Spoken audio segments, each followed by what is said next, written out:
Job is on your left, Merriam is on your right. These two players have history as well. We've covered a team open where Jonathan Job's team has beaten Ross Merriam's team in the finals. So they might not play against each other all that much, but their teams have certainly run into each other, and now these two will finally square off as Merriam will start things off with an island. Mono blue aggro, not mono blue six, please. We will go over to Job, who's got his Teamer Drakes started off with a Pteramander. It'll be a Siren Storm Tamer here for Ross Merriam. A slow start for Merriam. We know that this deck, it's trying to bob and weave and play very much like a tempo deck, like a Delver deck, I guess you could say. Right, and so Merriam there, you would assume, oh, well, he just drew that, right? He would have played it on turn one. Not necessarily the case. The mono blue aggro deck is trying to protect key threats with cards like Dive Down and Spell Pierce, and often you get these hands because of Curious Obsession where you have one creature and it's critical that that creature stays alive. So Merriam may have decided, I'm not going to play it on the first turn. I don't want to risk a shock or some other removal spell because I'm going to put a lot of eggs in this basket. Yeah, this could be a hand where he has multiple copies of Curious Obsession and he needs this threat to live, like you mentioned. It's also possible he drew it. Don't know for sure. But a hand with no play on one or two maybe is a mulligan in a lot of spots, so we'll find out in a moment. Well, no Curious Obsession here for Merriam. He's just going to play a land after his attack there for one and simply pass the turn back. Now, you may think, as Joe plays an Opt, so he'll scry one, that Merriam has nothing to do. Again, with how this deck is constructed, not generally the case. 4 copies of Merfolk Trickster. There are Opts here, Dive Down, Spell Pierces, and even some counter spells in Wizard's Retort and Essence Capture. Yep. The one thing that this mono blue aggro deck does, among many, is it does a nice job of keeping the opponents off balance and having to guess correctly about what's going on in their hand. Yep, and playing around Spell Pierce and Dive Down and hard counters all at the same time is really tricky. This is an example of that. This will be a Merfolk Trickster. Trickster is going to target Pteramander. Shock is going to go after the Merfolk Trickster. Storm Tamer is going to prevent that, and now Trickster is going to block Pteramander because Pteramander loses all abilities, which flying is one of those. So, Merfolk Trickster looking nice in this game, and that exchange are the kind of exchanges that Merriam wants to make. And I'm not even sure it was really on Job's radar there that the shock was no good. That he actually needed 2 pieces of interaction to win that exchange. There's a reason that Pro Tour champion Alexander Hayne has really been cleaning up with this deck on Magic Arena. Right now, number 1 on that ladder is now here's a Tempest Djinn that looks to be a 4/4, and well, the little guy in the Mist-Cloaked Herald. But Merriam started the game off so slowly, right? Didn't even play anything on 1, played something on 2. Now look at his battlefield on turn 4. Right. But the issue here in this kind of matchup is, as good as this is going so far for Merriam, he's still got to close out the game before Niv Mizzet shows up. That's because Merriam can't really get it off the battlefield very easily, and that card is worth basically Merriam's entire deck on the table. Well, let's keep track of Job's lands as we go, as there's a timely Lava Coil to take care of the very large Tempest Djinn. He's got red, red, blue, blue. Yep. So he's kind of on pace to be able to get to Niv Mizzet as we head back over to Ross. Ross is going to come across here for 3 points of damage. Going to knock Job down to 14. It'll be an island and just a passing of the turn. Again, that doesn't mean that Ross is flooding. He's got a couple of cards in his hand. The big one he'd love to draw, though, of course, is Curious Obsession. Yep, get that ball rolling here a little bit. The 1 copy of Dive Down could be good still in Merriam's hand, but if it's a race to Niv Mizzet, then Dive Down doesn't do a whole lot. Job is going to start his turn off by playing Discovery. So he will Surveil 2 and then draw a card. But as I mentioned, Alexander Hayne and all the success that he's had with this deck on Magic Arena, currently sitting at number 1 on that ladder. Can't forget about Gabriel Nassif as well. Bob the Dog on Magic Online. He got 2nd place at a Grand Prix last year with this deck as well. I know this deck a lot of the time, especially during Guild's Ravnica Standard, was kind of made fun of and frowned upon. This is a real option now. Yep. Well, I mean, the cards are still individually just really crappy. You can call mopey, crappy, whatever you want to say. Tempest Djinn is very powerful. Yes. The rest of and so is Curious Obsession, but you're sort of banking on the fact that people aren't interacting a whole lot in the first couple turns, and if you get on top of them and have a little bit of protection, that's going to be too much for them to overcome. And Joe will resolve another copy of Discovery. He'll follow things up with a Breeding Pool that enters the battlefield tapped. Blue, blue, blue, red, red. We'll see about land number 6 as Merriam comes across here for 3. Does Ross have a follow-up? The answer is no. All he can do is simply pass the turn back. One of the spots and one of the things you probably like here for Job as he falls down to 11 is that Hydroid Crisis is a real thing that Ross has to concern himself with. Now, there's the third red source, but no Niv Mizzet here for Jonathan. Yeah, any of Job's large creatures here are quite good because Merriam's deck is a lot about interacting with spells, not so much creatures. But that was a window there for Job to resolve one of his big ones, and if he didn't do it, means he doesn't have it. Another copy of Siren Storm Tamer will join the fray there for Ross Merriam. Last weekend for Ross, a 9th place finish for he and his team, unfortunately, as Ross is continuing to chase that Players' Championship invite over the course of Season 1. We've seen him there before. He's already off to a great start here this year on the SCG Tour. Let's see what this is going to be. It looks like it's going to be a copy of Dive Down to try to counteract this Lava Coil. Ross, not wanting to use the Siren Storm Tamer, would prefer to cast a spell, and that'll work out well for Merriam, as Job will play a Hinterland Harbor and simply pass the turn back over to Ross. Yeah, you want to keep that threat on the battlefield there because it's a 2-turn clock. You're hitting for 4 here with Job at 8. It'll be an island there for Merriam and passing the turn back. You know, outside of the fancy fireworks we saw with that Merfolk Trickster and the Shock, Merriam hasn't done anything special this game. Job's had the ability to try to get something going. He's done a lot of manipulation, but he hasn't really found what he's been looking for as he plays a Mountain. Yeah, I think his hand going into the turn was just lands in a Spell Pierce he hasn't had an opportunity to do anything with. Well, we'll see if he has a spell. Well, this is a lot of mana. This has probably got to be Hydroid, and it is. So, 1, 2, 3, 4, 5, 6. So, Job will gain some life and, of course, draw a couple of cards. And it looks like this creature is going to resolve, as Job will go up to 7. Merriam on the end step. Merfolk Trickster. Tap that. It's not lethal yet. Curious Obsession would make it so that it is, as Merriam has drawn a copy of Spell Pierce. But he may be able to get over the finish line here just by going wide. Find out. An attack there for 6 will put Job down to 1. Now we'll head back over to Jonathan. A very important draw step here, obviously. And Job will now draw that card. Of course, if you'd like to see the innovations that Job has made to the deck list here, not being Is It Drakes like so many in the room, but being Teamer Drakes, Cardboard live on the screen for our viewers at home is the place to go. You can take a look at both Jonathan and Ross's deck list, as well as the standings at home to see how your friends are doing here this weekend. This will be 4 mana for John. I think we might see a Crackling Drake here. We will.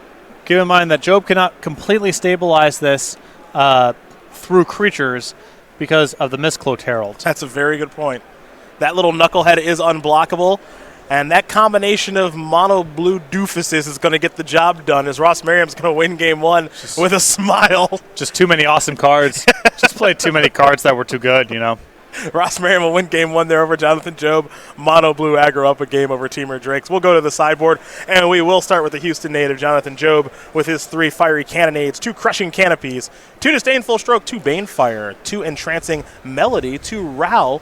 Is it Viceroy? Yeah, I believe it's Viceroy. It's Viceroy. Okay. I actually, I want to always say Viceroy, but it's Viceroy. I know you're right. I think that's, I believe it's some title of nobility. Ah, gotcha. But I'm not 100% sure. A Sailor of Means and a Star of Extinction. What do we like here and why? I like the Fiery Cannonades because it kills a lot of Ross's stuff, and it avoids a lot of the, untargetable, sort of interactions that Merriam has. I think Entrancing Melody is fine in this matchup. I don't mind the Ral either. I guess it's a little hard to resolve against Spell Pierce and Negates and Disdainful Strokes on the board, so maybe leave that one back, but I'm bringing the Cannonades here. And I also would consider Sailor of Means. Does do a little bit of blocking, and I think it's good for Job to try to get ahead of schedule to get one of his creatures on the battlefield, because I think his route to stabilizing in this matchup is more about his creatures and less about his spells. We'll go to Merriam, who's got 3 copies of Negate, 3 Surge Mare, 2 Exclusion Mage, 2 Fairy Duelist, 2 Entrancing Melody of his own, a Deep Freeze like we're experiencing, honestly, like all over the U.S. right now, an Essence Capture, and a Search for Azcanta. What do we like? Like the Negates, like the Search for Azcanta.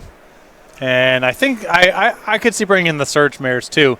It's outside of the range of the red removal. Surge Mare was a popular card that folks were looking for here this weekend that the floor basically ran out of.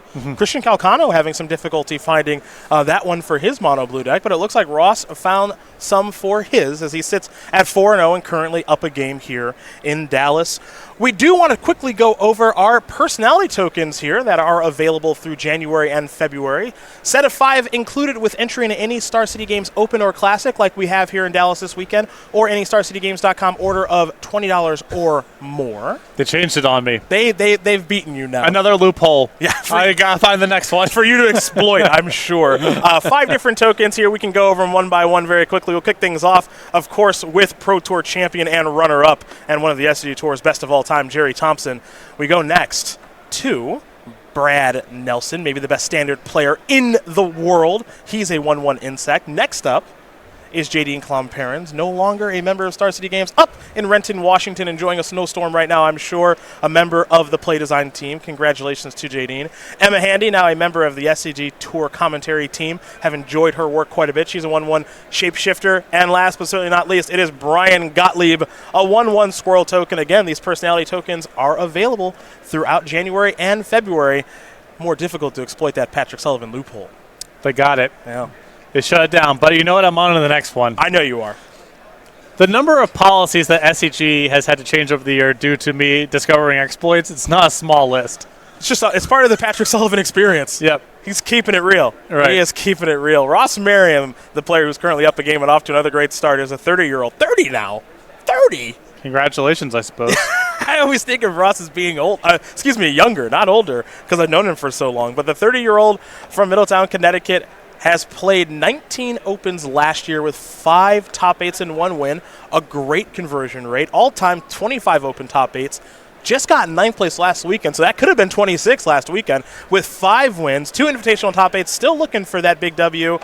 And on Jeopardy, he was in 2016, where he, as we love to say, got pranjalled. Oh, yeah. Yep. He got pranjalled. But you know what? He was one of many that got pranjalled. Being able to comfort Ross in person in the aftermath of that, Yes. still really value that time. And the trivia after, Yep. which I'll never forget. Yep. Looking at Chase's losses and got smushed there, too. We went to so much trivia that week. We went to so much bar trivia that week. I don't know if I mentioned this when I talked about this. The last time that we went, where Ross was sort of at the end of his rope. He got crushed on Jeopardy, crushed at bar trivia all week long. We're at the last stop before Ross is going to go home, and our team comes in like dead last or whatever. Just someone's like, "Hey, are you Ross Merriam?" It's just a Magic fan at the bar. No, yes. Really? Yes. Oh, that's awesome. Yeah, that's awesome. That can brighten up a weekend right there. It did not. It didn't. It was not. It was not good timing. Well, I said it could. Not good timing. I didn't say it would. I said it could. Yeah. The same person went up to me and I was like, "Oh, are you Patrick Sullivan?" I'm like, "You know, Ross Merriam's here." I love it. Yeah. I love it. I wasn't trying to get involved. Deflecting. Right back to Ross. It's not about me. Job looks like he's going to be going down to at least 6 cards here, maybe a little bit deeper, as Ross is happy with his 7. This mono blue aggro deck, it looks to be popular here this weekend. There's so much talk about this, again, based off of what Alexander Hayne has been doing on Magic Arena. But this is a deck that isn't really long on power level. No. I will say that. It's the kind of deck that I think you get to exploit your opponents if they haven't played against it very much. And if you play the deck very well, 2 things that obviously Alexander Hayne is doing and Ross Merriam is doing so far through 4 rounds of Magic. Well, a lot of people are, kind of futzing around with more expensive spells. And the blue deck, I think, getting underneath people and then having a shield of counter spells that's a really challenging architecture for a lot of Standard's best decks to deal with. Job taking a long look at the 6. I think he's going to be keeping. He's just figuring out how he wants to be starting it. You can see a lot of Merriam sideboard is devoted to upgrading in the creature matchups. That's very common. It'll be a breeding pool there for Job for Merriam. He'll kick things off with an Island and a Terramander.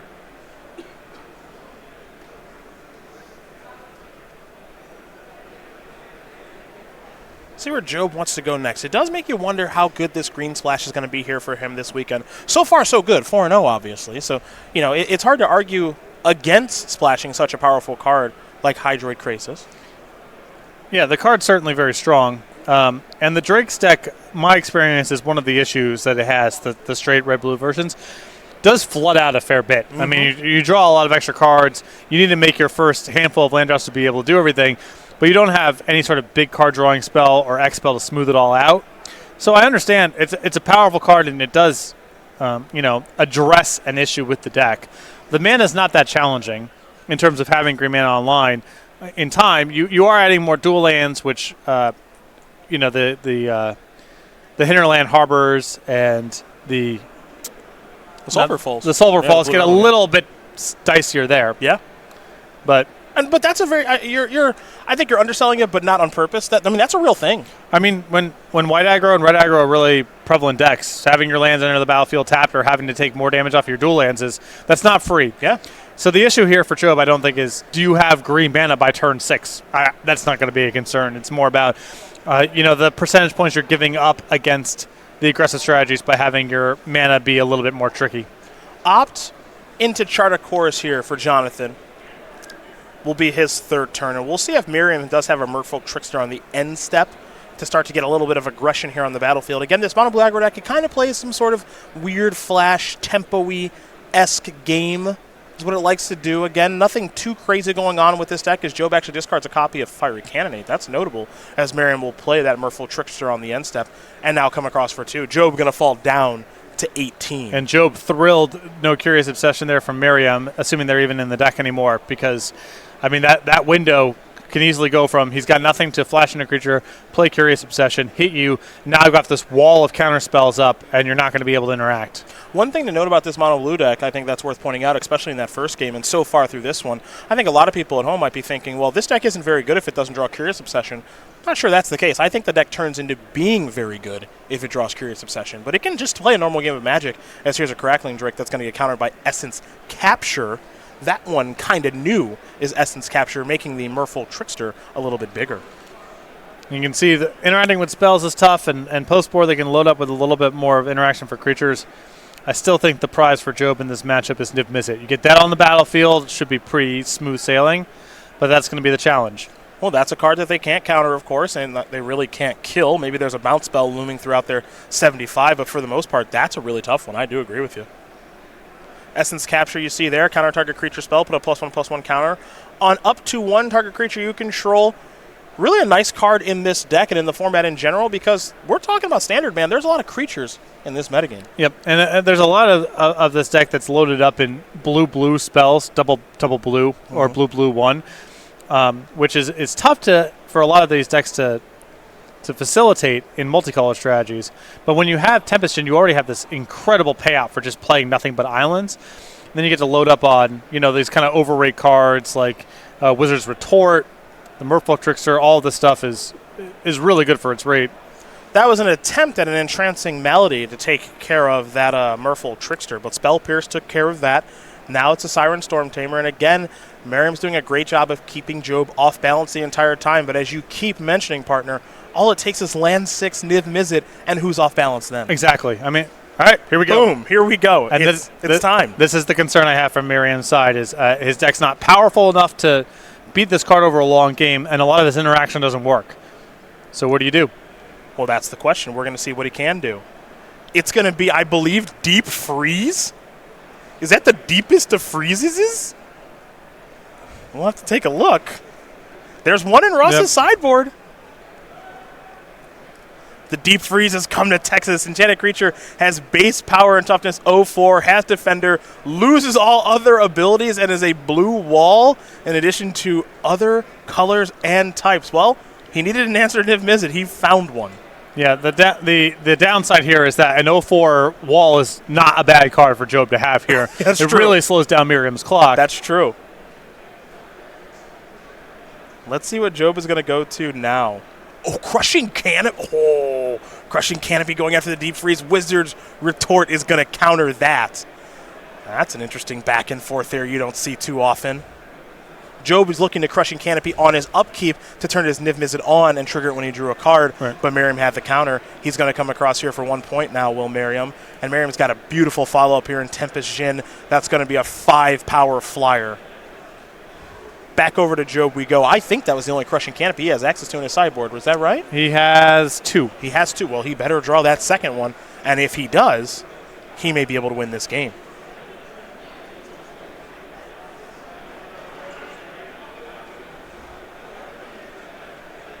Back over to Jonathan now. We do go. Crushing Canopy does have a lot of targets in this deck, so it does make sense why he'd bring it in. Siren Storm Tamer, Terramander, Tempest Djinn, all things worth killing. We're tapping 6 mana. Is it Hydroid time, perhaps? It is. Krasis is not bad here. Draw some cards. Maybe trade off with the Djinn. Gain a little bit of life. You can't ignore that either. Yeah, Merriam's clock is so slow here that you might be able to just power through this. Well, we head back over to Ross now.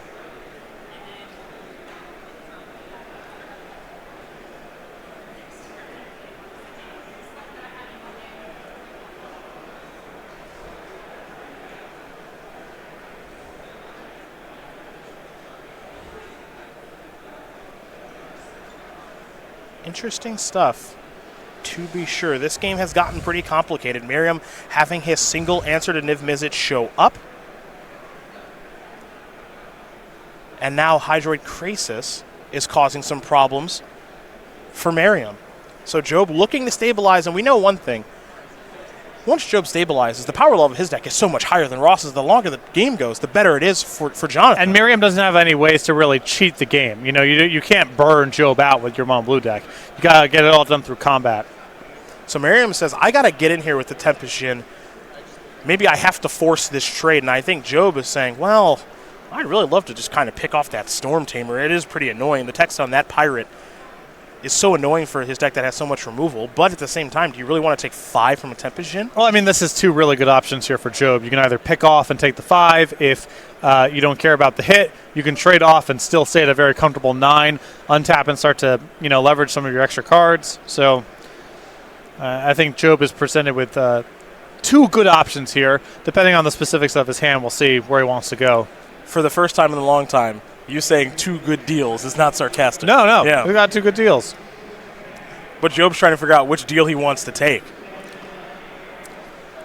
And trading off with the Krasis is not the worst thing here for Job because the Deep Freeze Niv Mizzet still checks the 3/3, so you're basically only looking at a 1/1 flyer, something that can hit you. Looks like Job wants to take care of the 1/1 flyer. Now, to note, in Job's hand, I'm not sure if you caught it, he's got that other copy of Crushing Canopy. Now, there's another copy of Tempest Djinn. I mean, they're both lethal. They're both lethal now because Job is at 5.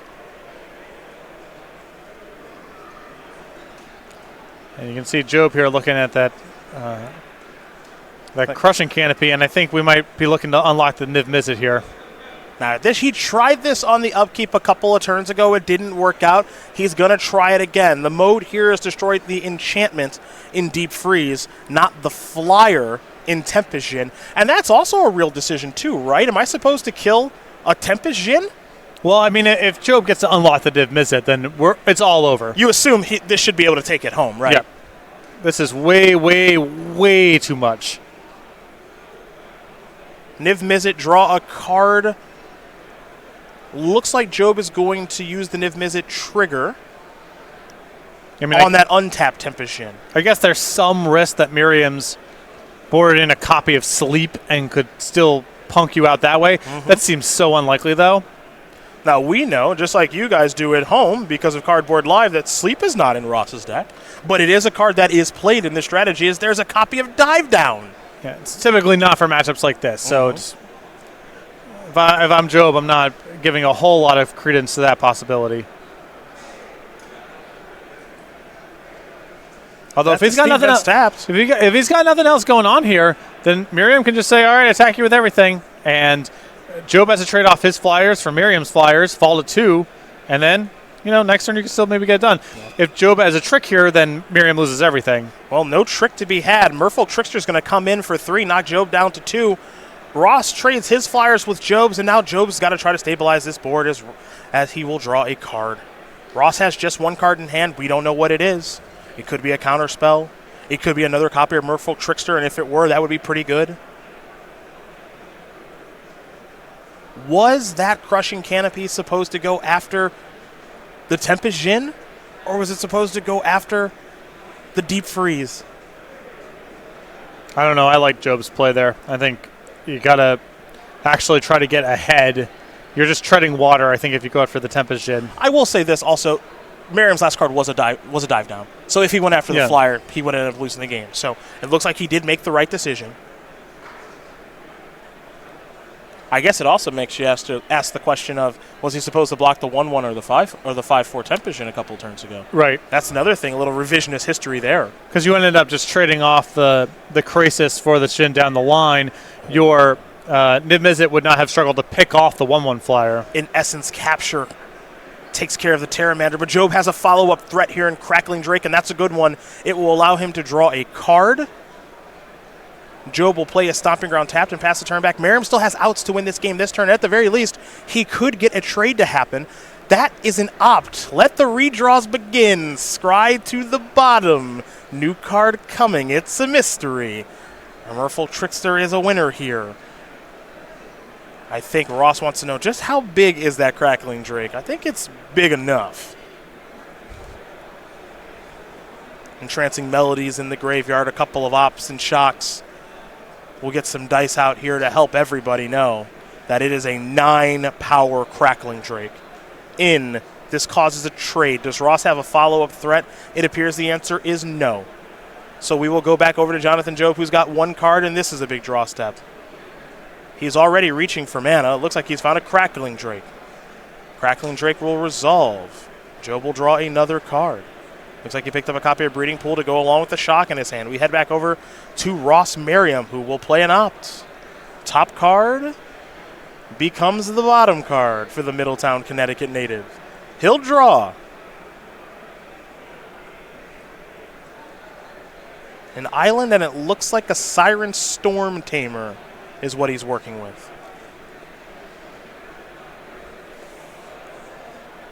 This is also one point that you made a little bit earlier in the match, of which you're making so many. This blue deck, it has to do it through attacking. Yep. Once it starts looking like this, you know, you don't have any one single draw step to get the game done. You still got to finish it out in combat. Now, the Trickster is your way of kind of complicating matters from Job's side here, because you can go end of turn, do a thing, untap, do a thing. It just got less complicated. All right. Now I think we've cinched up from here. A big Hydroid Krasis here for Job is going to bring him up to 5. Crackling Drake is going to come in for 10, making it a 2-turn clock.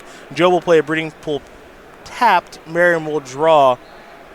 And that little guy is going to get shuffled back in the deck. Turn late. The old Miscloaked Herald is going to get shuffled back in as Merriam will concede. So Jonathan Job will tie things up here against Ross Merriam. An entertaining set of games so far, to be sure, between Teamer Drakes and Mono Blue Aggro. And we've seen, the one game where Job was kind of able to keep his head above water over the first couple turns, never be too heavily leveraged on winning any one exchange. Made his land drops and started deploying creatures. I think that's his path to victory in the matchup. The shocks are good, the lava coils are good, but Merriam is more equipped to handle spells, especially targeted removal, than he is to handle creatures that are big and block. Now here's the one thing we haven't seen from Ross yet in this match, Curious Obsession. Not yet. Hasn't shown up. Although still, how much of that do you want in your deck post-board against a deck with a bunch of cheap interaction? Mm-hmm. I would imagine the card's so good contextually you have to keep it in, but we'll see. Well, we're going to get ready here for game number 3 between these two players in just a moment. But first, let's very quickly talk about your ability to order some Ravnica Allegiance cards today, folks. The MSRP on a box, well, that's a lot. Let's just draw a line through that 143. Let's talk about the SCG price, or, Patrick, if you're a premium member, that price. Yep. So you can just make the premium pay for itself by utilizing the discounts that go along with ordering from the website. 5% off to all eligible SCG Premium members. That excludes people who have their premium accounts for free by writing to the website, such as myself. I found this out. But if you pay for your premium subscription, just do it a scam. You gotta poke around in there. I understand. But if you pay for your premium membership, you can get that price down to just about $90 over at go.starcgames.com/RNA. Apparently, we got another slide to show with this out. But boom, there you go. Order those. Play mats and various other products from Ravnica Allegiance, like Prime Speaker Vanapaw. Getting ready here for game number 3 between Jonathan Job and Ross Merriam. Job tied it up. He's got some open wins. Does the Houston native, 36, currently living in Salt Lake City, found his way down here. In 2018, he played 12 opens. He top 8 2 of them, and the conversion rate on the top 8 is very nice. 2 team open wins for John last year, alongside Brian Basoko, and then once with Rudy Briska, and the other with Dave Thomas, who was unable to make it here this weekend, unfortunately. All time for Job, open top 8 6, wins 3, invitational top 8s 1 as well, and apparently trained to be a pilot. I don't think I have that in me. I think it's too late. Well, it's too. I actually would. I feel like I'd just be scared to fly a plane. I don't know if it's hard or easy. I'm guessing it's pretty hard. But yeah, I'm under the impression that it's hard, and I still, after all these years of flying, just really don't handle turbulence very well. So if you're going to be a pilot, you have to handle that well. Yep. Otherwise, that would just be a weird job to have. Yeah, yeah. That seems like one you got to kind of get under control. Yeah. I don't know why I don't handle turbulence well. I'm getting better, I think. An island to start here for Ross Merriam. No one drop. The lack of control. That's probably what it is. You're just sitting there hoping. It'll be a stomping ground tapped here for Job as Merriam will kick game off with the old Optaruski. Top card becomes the bottom. New card coming.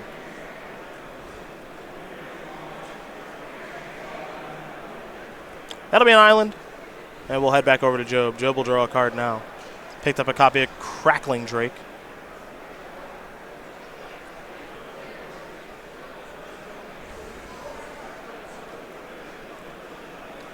This will be a Sulphur Falls and just a passing of the turn. No Merfolk Trickster as well. So Ross off to a slower start as he will play a third land and lead out with a Tempest Djinn, daring Job to kill the powerful flyer. This will be an opt here for Jonathan, and he will also scry. I like this play here for Merriam. You can shock it. And if Job wants to untap and lava coil it, then you got a window maybe to follow up with something else. Mm-hmm. I'm into this play. It's not that risky. It's not really any counter spell Job can have there that answers it easily. So you are exposed a little bit to lava coil, but you make Job maybe spend his mana a little bit inefficiently. Maybe give yourself a window to resolve something better. Resolve 2 things. And if he doesn't have lava coil, the game could end. Oh yeah, because then you can just protect this threat maybe the rest of the game. And this is the one threat in the deck in Tempest Djinn that hits hard. Job does have the lava coil, however. So Tempest Djinn down, Job passes that test. Merriam does have another copy of Tempest Djinn in hand. We'll see if he wants to deploy that now or not. He's moved it to the forefront of his hand, and he will deploy it. So Tempest Djinn is now a 4/4, and now here's another opt here for Job, and a Spell Pierce from Merriam. Interesting. Well, next turn if Job makes this land drop, you can't Spell Pierce the lava coil that you're in theory concerned about. And you don't want Job to make his land drops to his creatures. You're worried about his creatures right now. You don't want to leave up Spell Pierce for the whole game. So, looks a little weird, but I don't mind just tagging whatever you can there. It was aggressive use of the counterspell, but it may be working out here for Merriam, as Job's going to start his turn off with a copy of Chart a Course.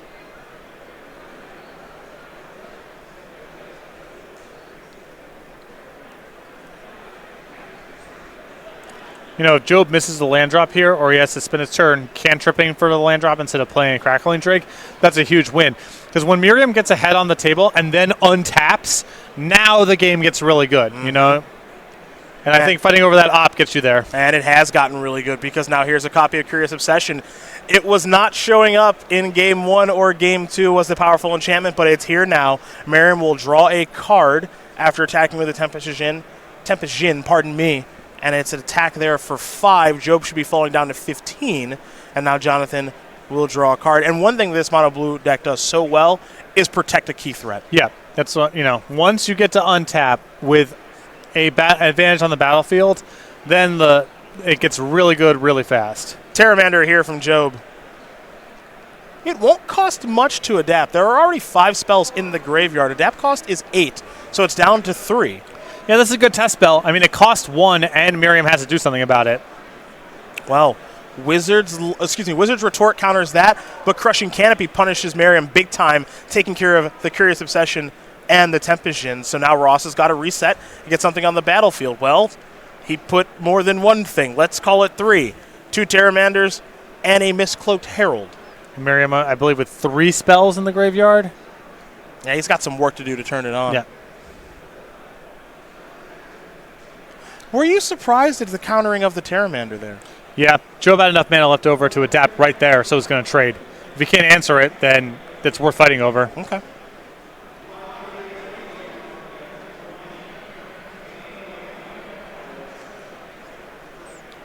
It doesn't look good to get hit with that crushing canopy, I understand, but it was going to be good regardless. Well, he's going to go for a cannonade now and says, you better have a spell pierce. Oh, the 3-for-1 works out there for Jonathan. Whoo-hoo, boy. Merriam's in some trouble now. He'll play an island and simply pass the turn back. And it was a risky spot there for Job because, what could justify Merriam having spell pierce your opt? A second spell pierce. Absolutely. And just cash it in for whatever, right? So even though in that spot it seems like, yeah, of course you just go for it here. Why not? I think that spell pierce on opt turns ago made Job think that the last card in Miriam's hand could very easily be another copy of spell pierce. Well, he was willing to pull the trigger. It worked out well there for Jonathan Job. And now Ross Merriam again trying to rebuild. However, this time in the face of a 7-4 Crackling Drake. Pteramander the play there for Ross.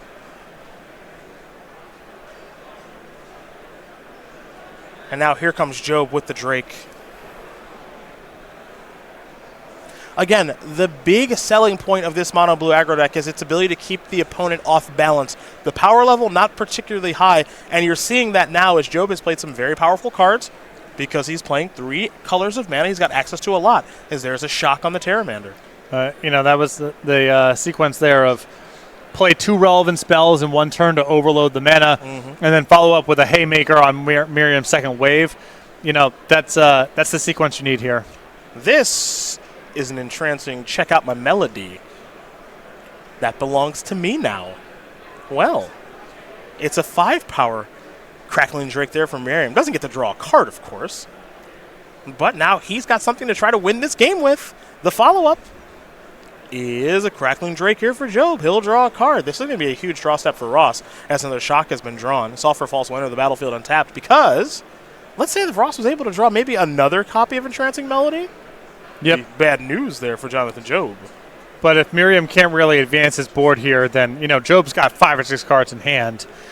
He's in a really advantageous position if he, can survive the next turn or two. So a lot riding on this draw step for Ross. Didn't get a great look at it. Ross is taking a little bit of a look here at the graveyard to see what he's still got access to. Ross's Crackling Drake, is 5 power, where Job's is 8. And I think, honestly, partner, if Merriam were to attack here, I think Job might just say, I'll take it. No, I think you just block. You think so? And Job's got at least 1 shock in his hand? This hit only knocks him down to 10. I mean, we could possibly see Job kill him on a counterattack. Maybe. If you think you got to roll that, I just think, you just can't lose if you get to deploy the cards in your hand. You have so much to work with. I think this might be another 2 good choices spot. This might be safe enough, but my instinct there, my intuition is just block. I mean, you have 5 or 6 cards in hand versus Ross having 1, and so many of Ross's cards are rancid, and all your cards are good that you're drawing to. Just drag this game out.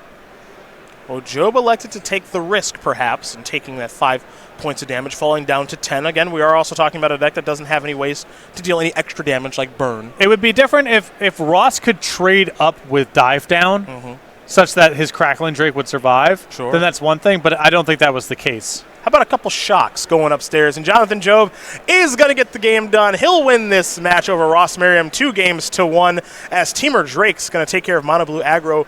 Job doing a nice job of reading the situations, especially that fire cannonade that he was going to fire off in the face